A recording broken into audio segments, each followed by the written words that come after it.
Doctor साहब, अगर ये जो चीज़ें आपने बताई हैं खाने पीने से मुतालिक, लाइफस्टाइल से मुतालिक, वॉक से मुतालिक, अगर ये कोई अपनी ज़िंदगी में शामिल कर ले डायबिटिक फ़र्द, चाहे बुज़ुर्ग ही हो, तो उसकी अद्वियात की ज़रूरत कम हो जाएगी? बिल्कुल ज़रूरत कम हो जाती है। और जो अद्विया देखें, जो बेसिकली हम जब भी बात करते हैं कि जो लाइफस्टाइल मॉडिफिकेशन वो आपके 70% इलाज को अहाता करता है। यानी आप 70% इलाज, जैसे मैं इसकी मिसाल सिंपल इस तरह देता हूँ कि एक आदमी का उसकी ज़रूरत 1000 रुपया रोज़ है, तो आप उसको कह जी तुमने 300 में गुजारा करना है, तो गुजारा तंगी में करेगा ना, ठीक है ना। तो उसका तो आप इसी तरह जब आप 70% इलाज को, जो आपका लाइफस्टाइल है, डाइट एक्सरसाइज को आप ख़त्म कर देते हैं, सिर्फ गोलियों पे इन्हिसार करते हैं, तो फिर आप तकलीफ़ में गुजारा करेंगे। बुज़ुर्गों को कौन सी दवाइयाँ देना आप रिकमेंड करते हैं? देखिए, बुज़ुर्गों में जो दवाइयों का इंतखाब, जो ख़ास तौर पे जो शुगर की अद्वियात, वो बड़े एहतियात से देनी पड़ती हैं। यानी हम ऐसी अद्वियात का इंतखाब करते हैं कि जो शुगर लेवल लो ना करें। मसल जैसे सल्फोनाइल यूरिया हम कहते हैं ऐसे सल्फोनाइल यूरिया दें जो बिल्कुल शॉर्ट एक्टिंग हो, लंबे अरसे, मगर खुदा ना खासा अगर शुगर लो भी हो जाए तो लंबा हाइपोग्लाइसीमिया ना हो। जैसे ग्लिकलाजाइड हम दे सकते हैं, या एक और अद्वियात हैं जिसको हम रिपैग्लिनाइड्स कहते हैं, वो हम दे सकते हैं। मेटफॉर्मिन ग्लूकोफेज जिसको है वो भी हम दे सकते हैं। और कुछ लोगों के अंदर ग्लूकोबे है, ये भी लो हाइपोग्लाइसीमिया, यानी वो जो शुगर को लो नहीं करती, वो अद्वियात का इस्तेमाल बहुत फ़ायदेमंद है और उनको इस्तेमाल करवाई जा सकती सेफली। क्योंकि हमारा जो ऑब्जेक्टिव है उनकी क्वालिटी ऑफ लाइफ को, एक शुगर लेवल को एक ऑप्टिमल लेवल पे रखना, ना बहुत ज़्यादा कम हो ना बहुत ज़्यादा हाई हो, तो उस लेवल पे रखने के लिए हमें, लेकिन हाइपोग्लाइसीमिया नहीं होना चाहिए, शुगर लो नहीं होनी चाहिए। तो ऐसी अद्वियात और ऐसी इंसुलिन का इंतखाब करते हैं। जैसे ग्लार्जिन है, बेजल इंसुलिन है, हम वो देते हैं अगर इंसुलिन की ज़रूरत है।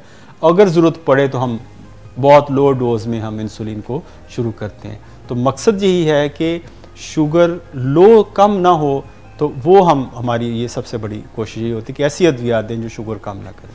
डॉक्टर साहब, ये जब बुज़ुर्ग जो हैं उनकी हड्डियां भी, मैस कम होता है, भुरभुरी हो रही होती हैं, तो ये जो मूवमेंट है, चलना फिरना है, उससे उनकी हड्डियों पे और ख़ास तौर पे आउटडोर सूरज में उससे कोई फ़ायदा होता है? देखिए, धूप में आपको निकलना, आपको पता है कि उसको विटामिन डी हमें हासिल होता है, और विटामिन डी हड्डियों की नशोनुमा के लिए बहुत बेहतर है।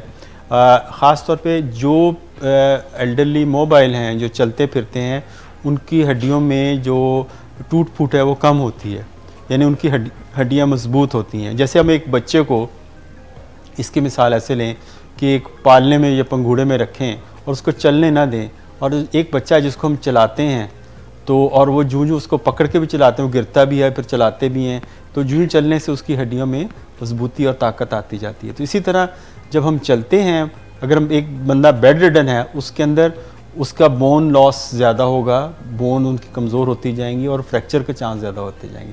अगर वो बंदा मोबाइल रहेगा, चलता फिरता रहेगा, तो उसकी हड्डियाँ मजबूत रहेंगी। बुज़ुर्गों में जब आप इंसुलिन देते हैं तो उनके गुर्दे ख़राब होते हैं या गुर्दे बेहतर हो जाते हैं, और उनका मसल मैस जो आपने कहा था, पट्टे जो हैं वो छोटे या कमज़ोर हो जाते हैं, तो मसल मैस बेहतर हो जाता है, ताकत एनर्जी बेहतर हो जाती है, दर्दें कम हो जाती हैं?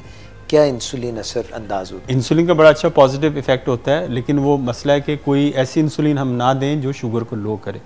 शुगर को लो करने वाली इंसुलिन ऐसी होती है जैसे 70-30 वो लो कर सकती है, या ऐसी जो मील टाइम जिसका प्रेंडियल इंसुलिन, जो शॉर्ट एक्टिंग इंसुलिन है, वो आपकी शुगर को बढ़ा सकती है, लो कर सकती है। तो इसलिए वो मतलब जैसे बेजल इंसुलिन है, जैसे ग्लार्जिन है, या और दूसरी डेटिमेर है, अगर हम ऐसी इंसुलिन का इंतखाब करते हैं, डेफिनेटली आपकी सेहत को भी बेहतर करती है, आपके शुगर कंट्रोल को भी बेहतर करती है, हाइपोग्लाइसीमिया भी नहीं होता, और आपके मसल मैस को भी फ़र्क डालती है। डॉक्टर इम्तियाज़ हसन, बहुत शुक्रिया, बहुत ही सैर हासिल और अच्छी गुफ्तगू आपने की, बहुत फ़ायदेमंद। आपका बहुत शुक्रिया मिस। ख़वातीन हज़रात, हमें बताते रहिएगा, अपनी फ़ीडबैक से नवाजते रहिएगा, अपना ख्याल रखिएगा। अल्लाह हाफ़िज़।